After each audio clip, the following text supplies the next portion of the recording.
Hey, what's up, guys? This is Evan for Grips.com. Continuing the Bankroll challenge, and last time we left off, we were sitting with just shy of $260 in the account, and I have decided to continue with my aggressive bankroll management, but playing a very tight, solid, safe, low variance style, such that I can play higher limits than a normal bankroll requirement would suggest without taking a ton of variance. So, playing at a different hour of the day today. The last video, one sec. Last video was done at nighttime when there really aren't like any regs on, so the games are very soft. Now I'm playing more during a prime time, so there are a lot more games to choose from, but I also assume that means that there are quite a few more regs out there as well. So the games.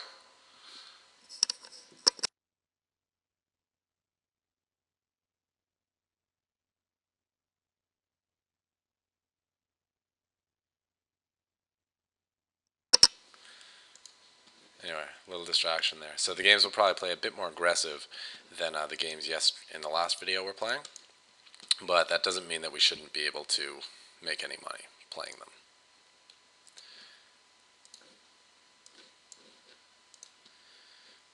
So ace jack off on table 3. I'm not going to play it facing an early position open. All I know about this guy is that he's bought him for full stack, and so that's more incentive to believe that he does have half a clue as to what he's doing, as opposed to no clue what he's doing.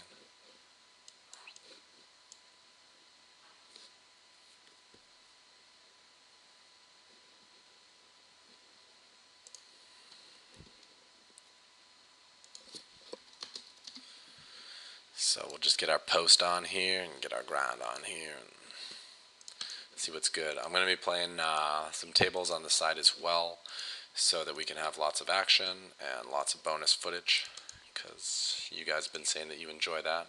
And the more tables we have, the more chances we have to get into cool spots.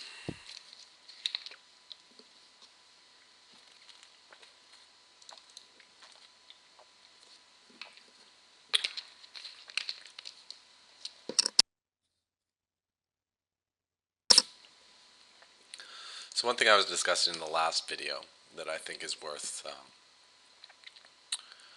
reinvestigating is that you want to identify where the spots are that you're going to be making your money are in these games, and in poker in general.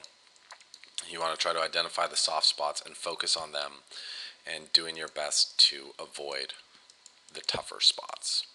If you have some really strong players on your table, you're going to be better served to try to avoid them, unless you feel you have a good grasp on how they play and a good read for their tendencies, and therefore can figure out a good strategy for playing against them. The easiest thing to do, of course, though, is to just find the fish, do what you can to try to take their money, and if you get a table full of regulars, just leave that table and find a new one. Table 4, I think if we bet, he only calls with like a pair of aces type hands, whereas if we check back and then bet turn, he can call with a 7, which we also don't beat anymore. And he can also bluff with some hands that have totally no equity against us. Having the flush draw also helps. If we were on queens without a flush draw, we might be more inclined to bet the flop.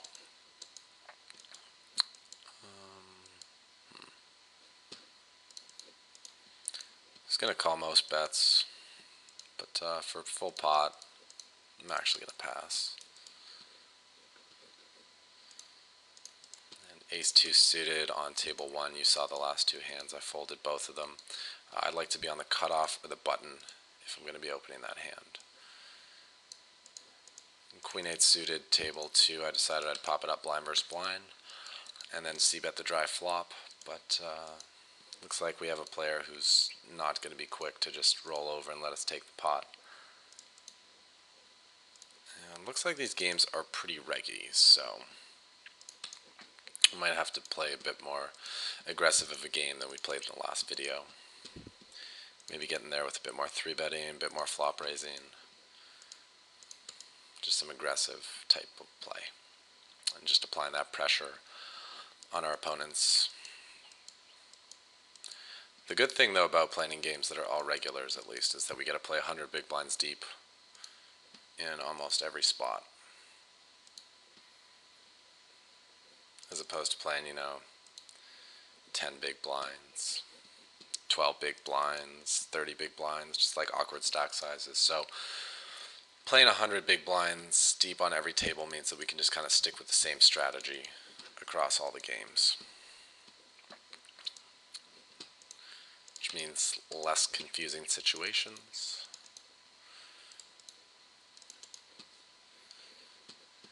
So far, pretty card dead to start, but sometimes that's just the way it goes. No need to change the game plan just because the first few hands dealt out weren't playable. Just gotta wait it out. Be patient. Eventually the good spots and the good cards will come, and that's when we'll start mixing it up.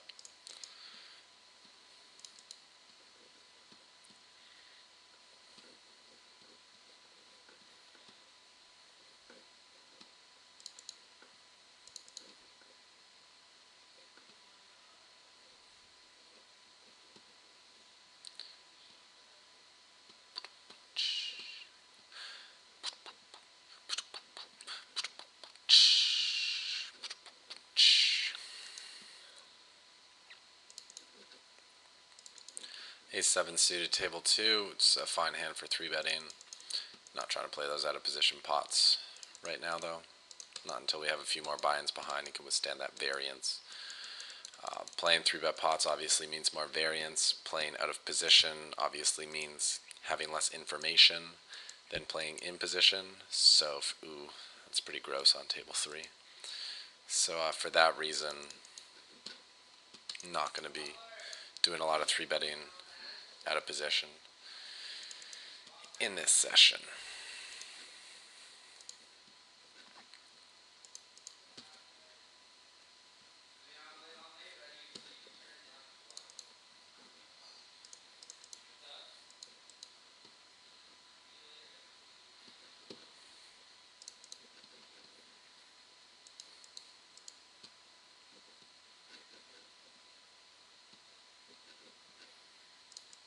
Damn, I got 8 tables going and I'm still not picking up a single hand. It's kind of crazy.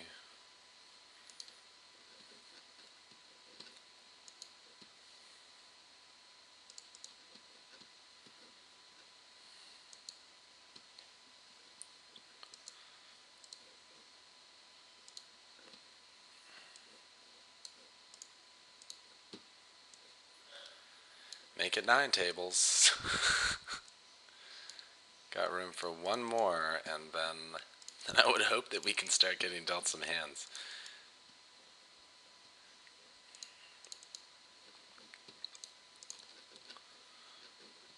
10-5 suited on the button.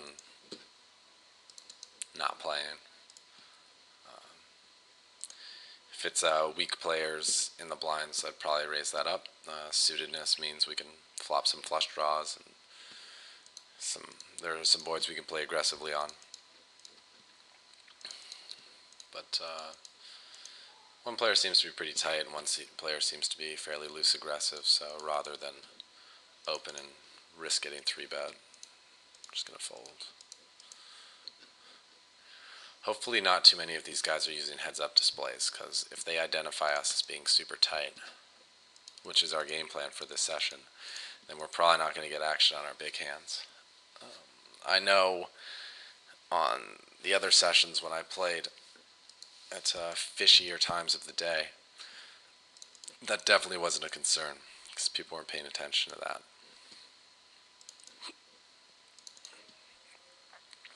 But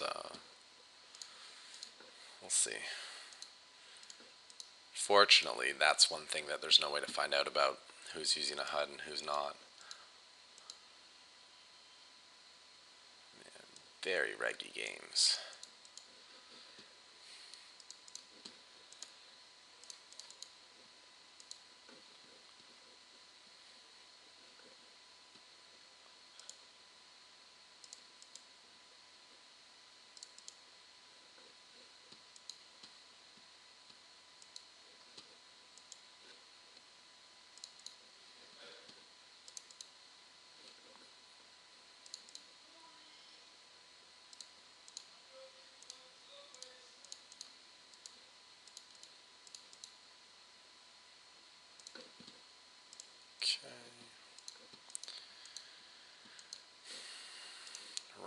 rags. Here on an outer table, I check back the flop, raise the turn, and on that terrible river, I'm going to check back. And I played my hand pretty well in that I got in all the money in ahead, and then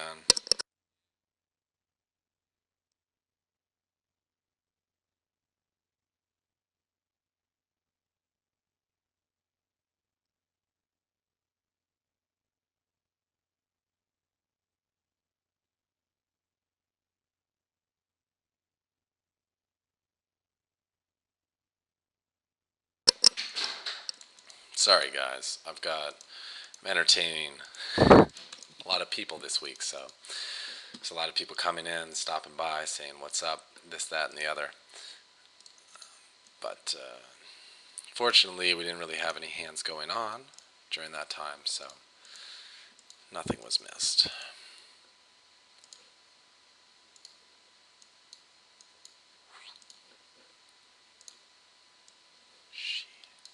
Alright. Okay. Pocket eights, table 2. Bad player opens, we call. Simple. We got position. He made it min, so we're getting good implied odds, and he's also a bad player, which also means we're getting good implied odds. Table 4, I didn't really see the action, but I see that we're now counterfeit, so I gotta fold. And on table 2, I'm gonna raise up this lead out and hope that we get some action, but unfortunately we didn't. Table 3, I don't really love calling with this kind of hand, especially with a player behind not knowing what's going to happen. And I don't really want to 4-bet and get all in with this hand, so I'm just going to fold the 2 8s. Which might seem pretty tight, because I mean 8s is a pretty good hand. The problem is it just doesn't flop that well. So for that reason I fold. Table 2, ace jack off is not a hand that wants to be played multi-way, unlike pocket 8s, which are fine playing multi-way. So in this case, we're going to isolate the pre-flop raiser. And on that flop, I'm probably just going to go with a one and done. Fire a c-bet. Hope that he doesn't have a queen in his hand, and then we can take this pot down. But, alas, we got check raised.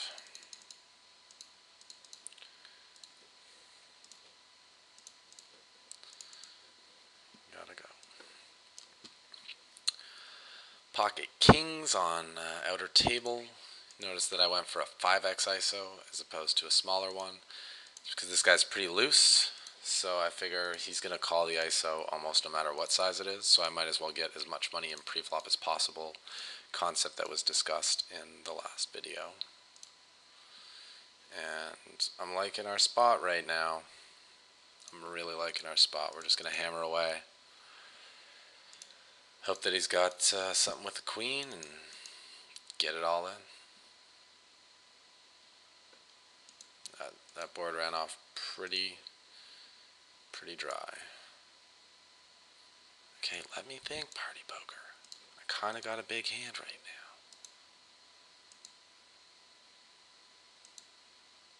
Bro, what you gonna do? Okay, I'll take the seat. Take the seat. Oh. They brought me to a table that had 0 players. Nice, kings are good. That's what we needed.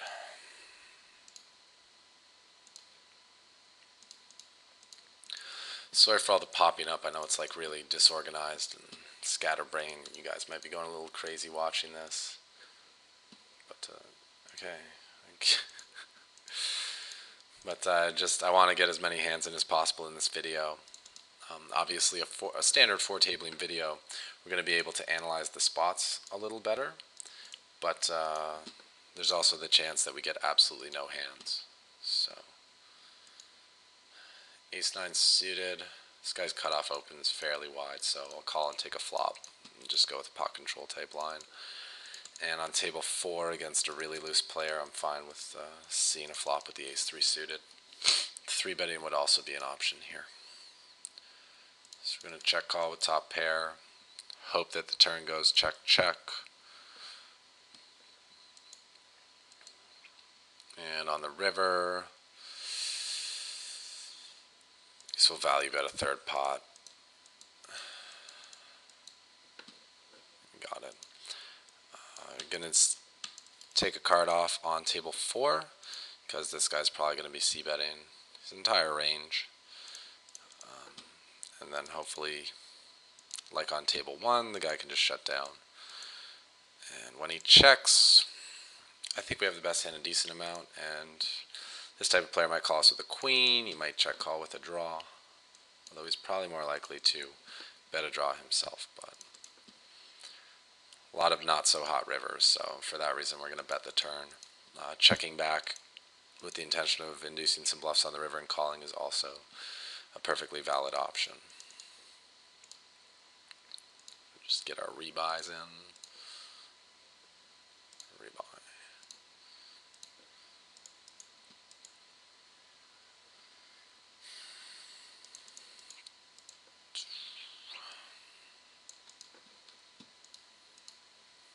Whoa! Crazy shit going on at Party Poker. Limp pot. Guy bets 20x pot. No, I will not be continuing with my mid pair there.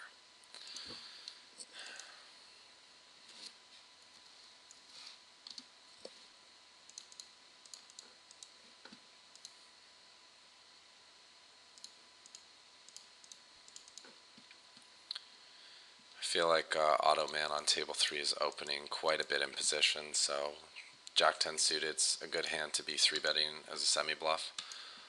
If I'm going to have any bluffs in my range for 3-betting, I think Jack 10 suited's a pretty good one to be using for that.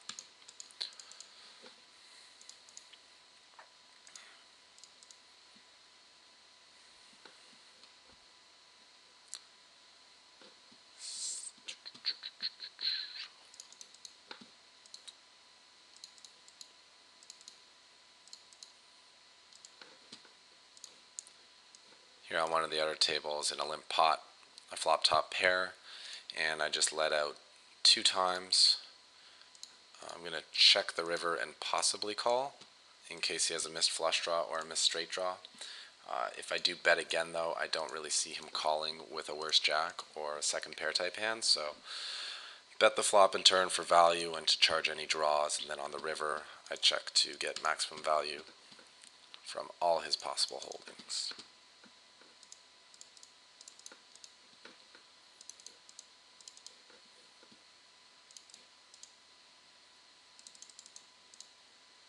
Alright. At our table, facing a limp, king queen's a strong enough hand to raise to isolate. And we get a fold. Queen 10 on the button, gonna raise. Jack 5 suited, small blind, not gonna raise. My strategy for this aggressive bankroll management is to not really play too many small blinds. It seems in this day and age that people really enjoy defending their big blind facing a small blind open, and that means we have to play pots out of position, which is not what we're trying to do.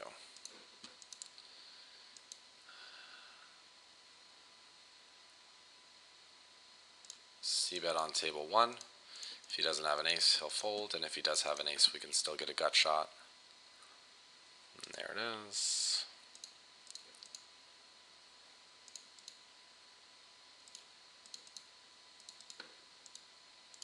And we'll just keep betting, obviously.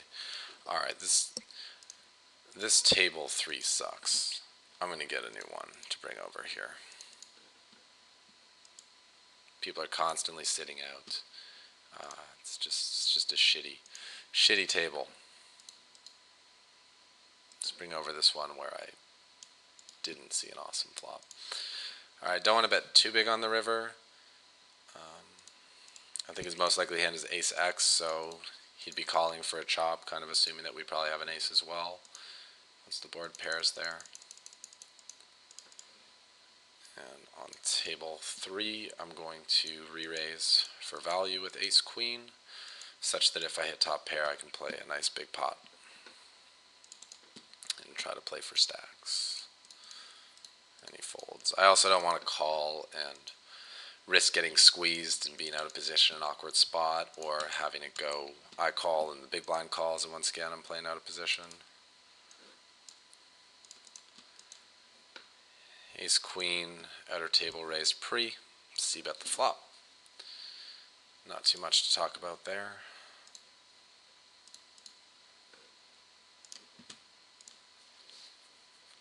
Just gonna see if we can get any more tables or not. Yeah, we got enough money. Whoop.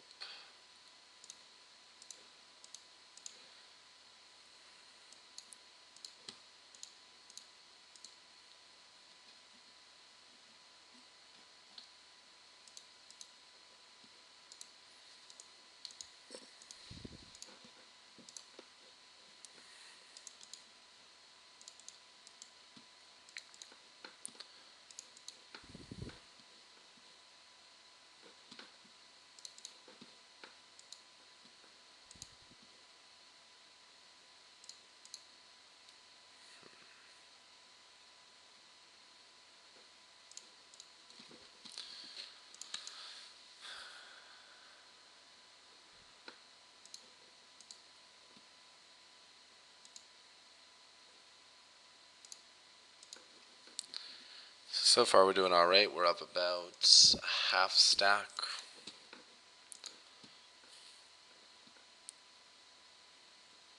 We're just patiently waiting for these hands to arrive. Obviously the more tables you play, the faster you'll be seeing premium hands. But I'm not playing an amount of tables that overwhelms me. Like if I tried to get like 12 tables going or something, that would probably be a bit too much. And table one's breaking, so we'll bring in a replacement. We got limp re-raised. You guys know what that means. Bad news.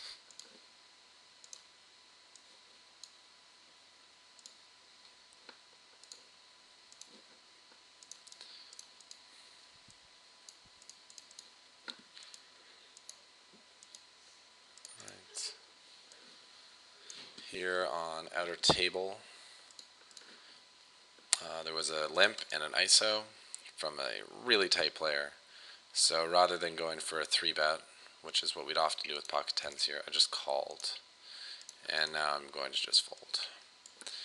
King Queen is a good enough hand to call a 3-bet in a button versus blind situation. And we flop pretty good. Open end straight draw and possibly 2 overcards. So if he bets, we're going to call. And if he checks, we're going to bet.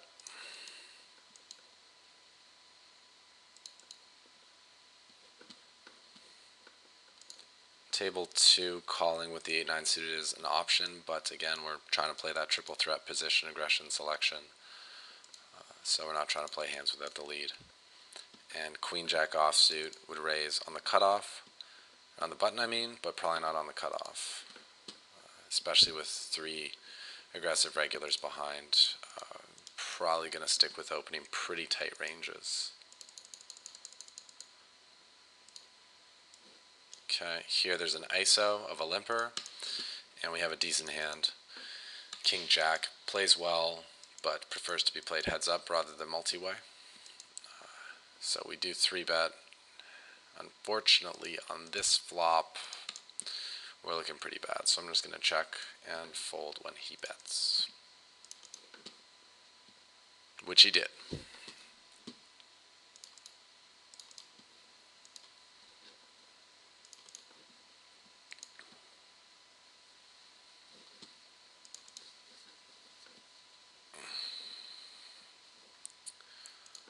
Those offsuit Broadway hands are generally your best candidates for 3-betting out of position.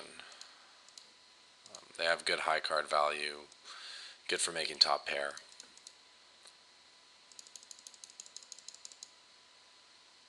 And here, JJ against an aggressive player, gonna 3-bet. And King Queen on table 2 is normally a good hand, but this guy is playing 12-3. It's very tight. Alright, liking these jacks. Ready to play for all the chips. 2/3 pot c-bet, and hope to get it in. No dice.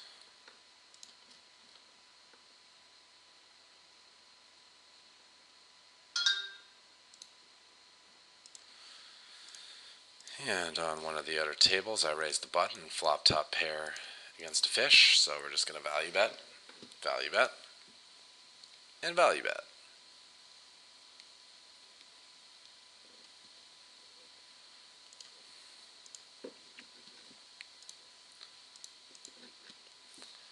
The only hand that has us beat is ace-jack, and I think he's defending a bunch of jacks.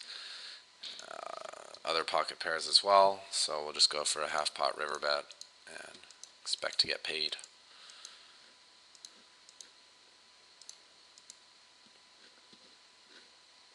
Come on, Marco, you can do it.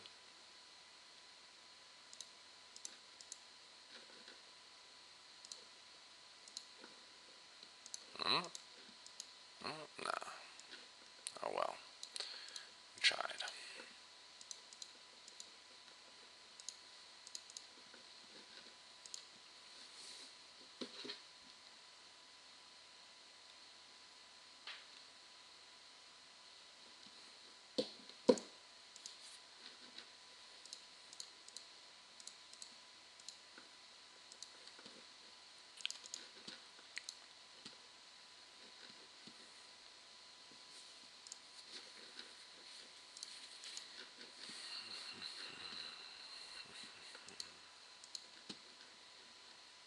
So I'm looking at these tables, and even at this hour of the day when there are a lot of regulars on, there's still some really juicy games. Like this table where we have a 38-8 and a 46-0. So the fish they're definitely out and about. It's just you got to put in the work to locate them and get on their tables. So I mean, first way to do it when game selecting is obviously to look through the lobby and find out which tables have the highest players per flop percentage. That will, kind of be a table average of everyone's VPIP at the table. And obviously we're looking for higher VPIPs rather than low VPIPs. This flop I'm going to check raise, table 1. He didn't want to oblige. It's okay. It's a flop that I might not be c-betting with my ace-king type hands. So I like to check and hope that he bets thinking I'm giving up.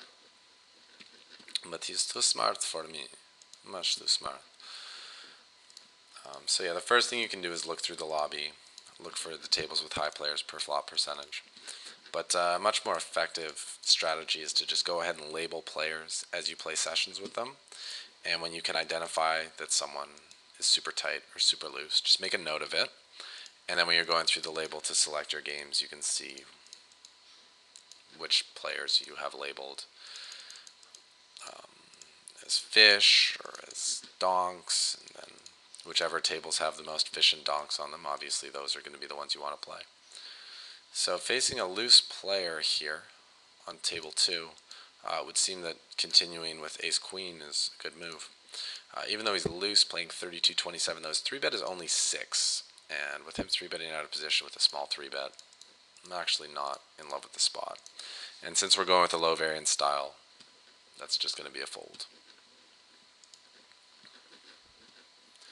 Looks like a lot of people are going with low variance styles. Not too much action. That's okay, I'm clearing my bonus. I'm going to get a free $100 from Partypoker, which is going to greatly help me in this bankroll challenge.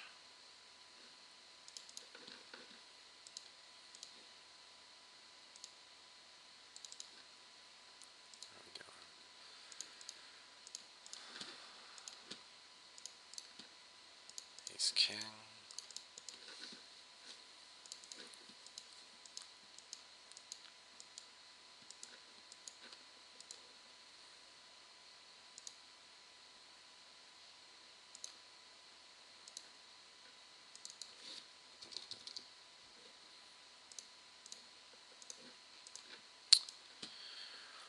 Alright, ace king, under the gun versus under the gun 1. This is one of the spots where I'm not just trying to get all in pre-flop with the hand. So I'm just going to call the 3-bet and proceed with a little bit of caution.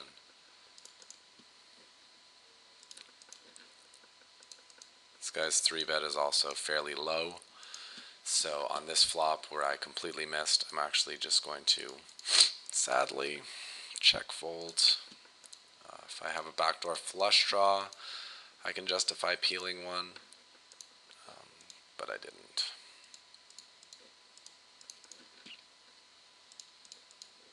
Also, if the guy was a loser 3-better, then I could definitely justify peeling because there are a lot of hands that actually dominate.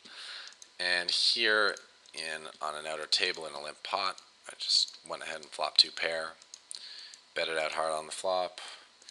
He's letting me know that he's got something too, and I'm just going to hope that it's 2 pair rather than a set, and that I got him. You know, when he min raises the turn here, I don't think he's bluffing, but I think it's just as likely he has ace 5 or ace 4. Damn, what's he doing? I never know what these guys are up to. There were a lot of bad river cards there as well. Don't really want the river to go check, and I just assumed he had a good enough hand that was going to call a re-raise there. But can't be right every time. Damn, top 2 P's. Not for me's. Pretty good flop. Same table. Just the limp pot got TP and the NFD, so we're going to start building that pot. Money out there. We're probably value betting, although we could also be semi-bluffing. And we don't want to slow down, because if anyone has a worse flush draw, we want to make this pot nice and swole so that we can put out a massive bet on the river. Take it down. This is interesting. Spot on table 1. I'm going to call, hope for a clean turn. He could be betting, a smaller pair than ours. He could have also hit the board pretty hard, which is why I'm not trying to raise and just get the money in here. I'm just going with a pot control-y type line.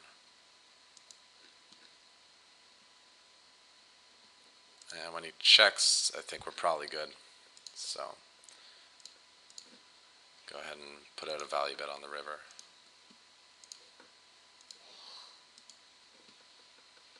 Nice.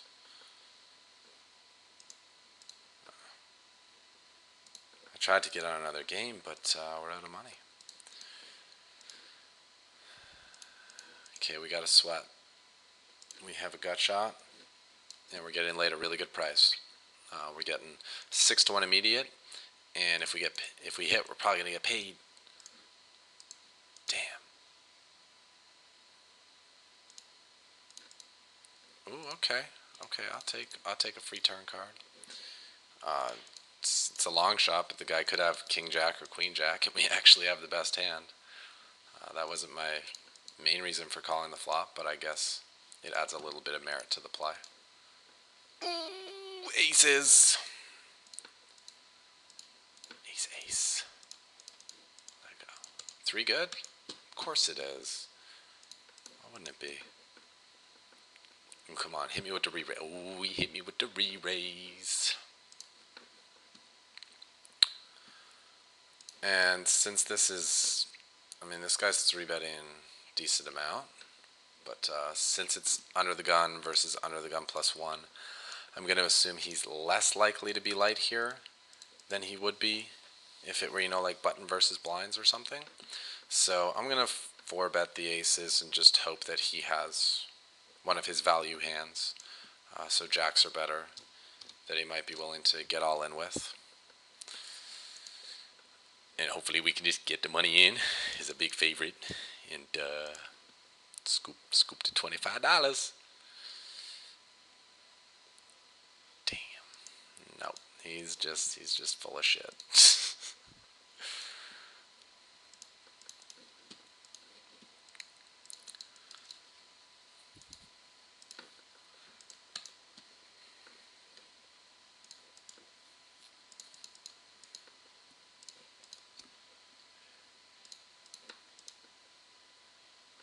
slow playing aces there, obviously an option as well. We could call and hope that he makes like top pair with whatever hand he's like semi-bluffing with there. And then just get him to commit his whole stack on the flop. The only risky thing is if he has a big pair that he was willing to get in and the flop comes with a scare card, we might not get everything. And if he has ace-king, we can usually get all the money in there pre-flop against most opponents. But given that we have two aces, it's pretty unlikely he's going to pair up on the flop. So most of the time he's just going to miss, and we miss out on the opportunity to get a full stack in with like 88% equity, 93% equity. Not the kind of spot you want to be missing out on.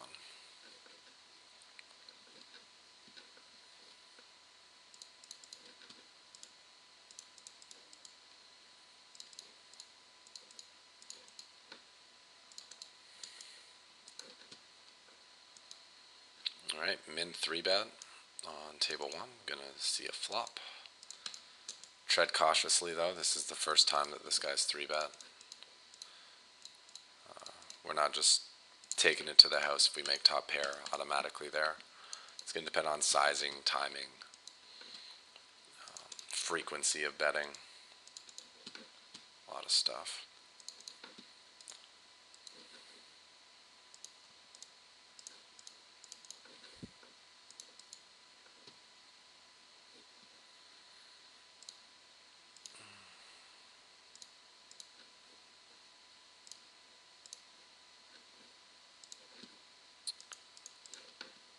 I was going to check how we're doing, but my lobby seems to have disappeared.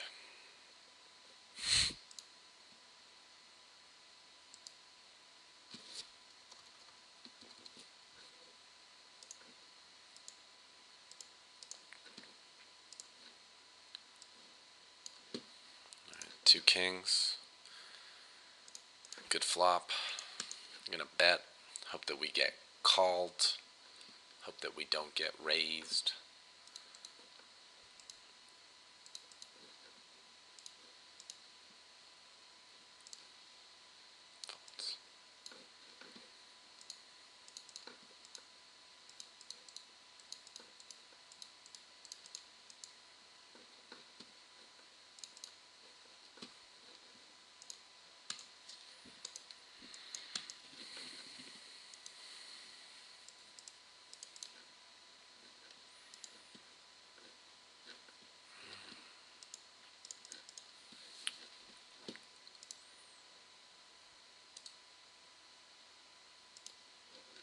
There we go. Okay, so we're still just up a half stack, plus whatever we've made towards the bonus. Which, you know, it's not a bad result for a session. You're not always going to have monster winning sessions just because you're playing against bad players. When you run good, you can make a lot, and when you run bad, you just got to make sure that you lose the minimum. But I think what I'll do for the challenge is try to play during the hours when there aren't as many games running, but the games that are running are really juicy, just because not only do we have a better chance of making money, the hands are just a bit more entertaining and more exciting during those sessions. But I think I'm just going to do one more orbit on each table and then wrap it up.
this pot here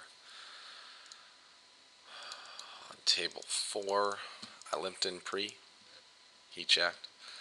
I bet the flop because it's a good chance we have the best hand when we have 6s and 5s, ace kicker on that board. But I didn't love the turn, and I didn't want to bet and get raised or anything, so I just opted to check call with the nut flush draw. And now on the river, can't really think of much that I'm beating. So, I'll fold.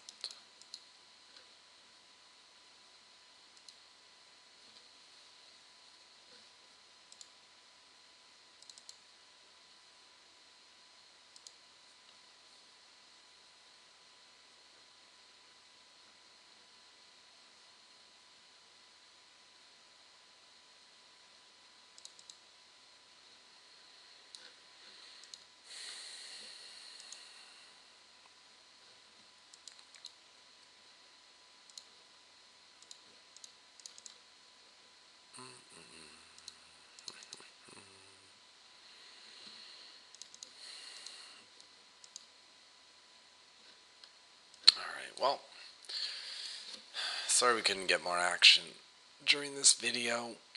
I still think we got into a couple of okay spots and discussed some good topics, so better than nothing. And the bankroll is now sitting at $269. So we're still well on our way. Looking forward to breaking through that 300 barrier hopefully next session. And halfway through the first payout of my $20 bonus. So that'll help too. Alright, well, no, I'm not even going to fuck with this queen 10 suited. I'll just pass and ride out the last couple hands here.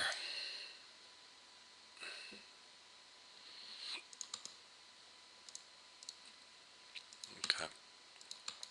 And that's it for this session. As always, I hope you guys enjoyed the video. Please leave me your comments on the YouTube page. And stay posted for more videos from this bankroll challenge. This has been Bwin.Party. Hope you learned something today. Now go out there and get stacking.